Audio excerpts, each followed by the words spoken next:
ఈ ఋషికొండ వ్యవహారం మీద ముందుగా రామకృష్ణ బాబు గారు అక్కడ జనసేనకు సంబంధించి మూర్తి యాదవ్ అనే కార్పొరేటర్ వాళ్ళు లోకల్గా దాని గురించి వివరించడం, అదే సమయంలో నేషనల్ గ్రీన్ ట్రిబ్యునల్కి నేను ఒక రిప్రజెంటేషన్ ఇస్తే దాన్ని సువోమోటోగా వాళ్ళు దాన్ని స్వీకరించి ఆ కన్స్ట్రక్షన్ని నిలుపుదల చేయమని చెప్పి ఒక ఆర్డర్ ఇస్తే దానికి హైకోర్టులో వీరు స్టే తెచ్చుకోవటం జరిగింది. ఆ సమయంలో సుప్రీంకోర్టుకి నేను ఈ విషయాన్ని తీసుకువెళ్ళినప్పుడు పచ్చి అబద్ధాలు అంటే అసలు గతంలో ఎంత ఎస్ఎఫ్టీ ఉందో సుమారు 22,000 చిల్లర ఎస్ఎఫ్టీ ఉండేది ఆ చిన్న కాటేజెస్. అదే చోట ఆ ఎస్ఎఫ్టీకి మించకుండా కట్టమని చెప్పి చాలా క్లియర్గా సుప్రీంకోర్టు డైరెక్షన్ ఇచ్చిన తర్వాత ఆ మ్యాటర్ని హైకోర్టుకి రిఫర్ చేశాను. ఆ డైరెక్షన్ ఇచ్చిన తర్వాత హైకోర్టుకి అన్ని రాంగ్ ఎఫిడవిట్స్ వాళ్ళు ఫైల్ చేసి తూచా తప్పకుండా సుప్రీంకోర్టు గైడ్లైన్స్ని మేము ఫాలో అవుతున్నాం.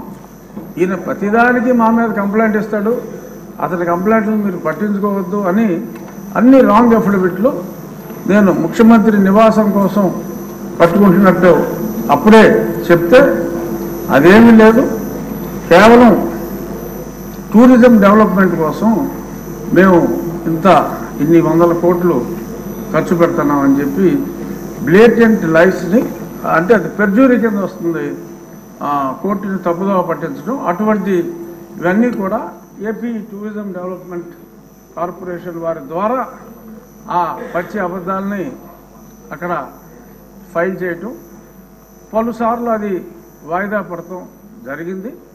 చివరికి అనుకున్నట్టుగా ఆ 22,000 ఎస్ఎఫ్టీ కాకుండా ఇందాక గౌరవనీయులైన మంత్రివర్యులు చెప్పినట్టు 1,20,000 చిల్లర ఎస్ఎఫ్టీ కట్టడం. ఆ తర్వాత ఒక చిన్న డ్రామా, ఎందుకంటే అప్పుడు దాకా అది టూరిజం ప్రాజెక్ట్ అని చెప్పారు.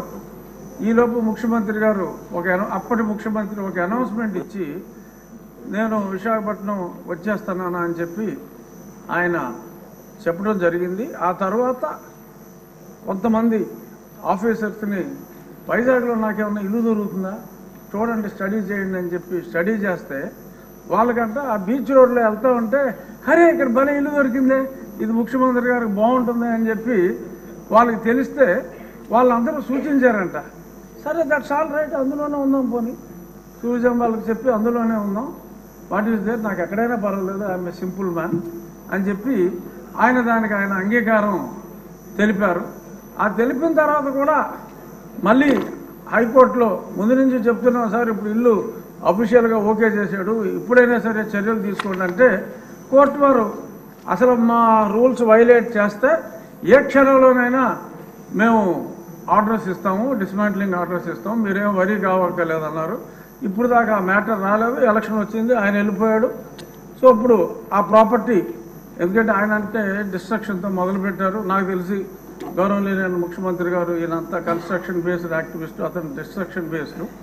సో కాబట్టి ఒక 500 కోట్లు ప్రజాధనం దుర్వినియోగం చేశారు, శిక్షించాలి అని చెప్పి మా విష్ణుకుమార్ రాజు గారు గట్టిగా చెప్పారు. కానీ కొన్ని వేల కోట్లు రకరకాల ఇష్యూస్లో దుర్వినియోగం అయినాయి. ఈ 500 కోట్ల వలన అతను అలరయ్యి ఒక మంచి ప్రభుత్వం రావడానికి దోహదం చేశాడు. కాబట్టి అంటే నెగిటివిటీలో పాజిటివిటీ వెతుక్కోవటం. సో అంచేత 500 కోట్లు ఖర్చు పెట్టి ఆయన కట్టుకున్నది ఇల్లు కాదు, ఆయన రాజకీయ సమాధి కట్టుకున్నాడని చెప్పి భావిస్తూ 500 కోట్లని మనం క్షమించేయచ్చు, చూడవలసిన వాటి మీద ఎలా అధ్యయనం చేయాలో చూడాలని perhaps this is my last speech. ఇక్కడ కూర్చుని మళ్ళీ దాలిక కట్టు కాబట్టి దీని మీద లాస్ట్, సో దీని మీద రేపు జరిగే చర్చ ఆసక్తిగా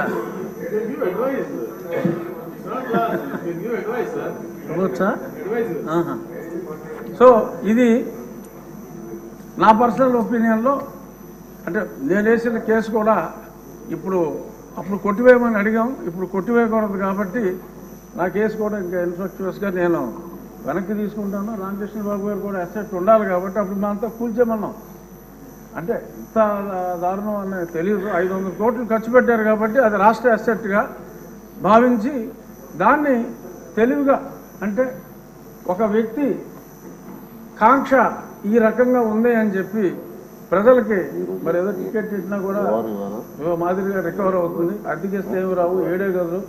సో అంచేత దాన్ని ఒక మాన్యుమెంట్గా ఉంచి ఒక నియంత కట్టుకుందాం అనుకున్న, ఒక పేదవాడు కట్టుకోవాలనుకున్న చిన్న గూడు ఇదని చెప్పి మనం దానికి ఒక టికెట్ పెట్టి ముంతాజ్ కోసం తాజ్మహల్ కట్టిన షాజహాన్కి మరి ఇప్పుడు గుర్తింపు వచ్చింది.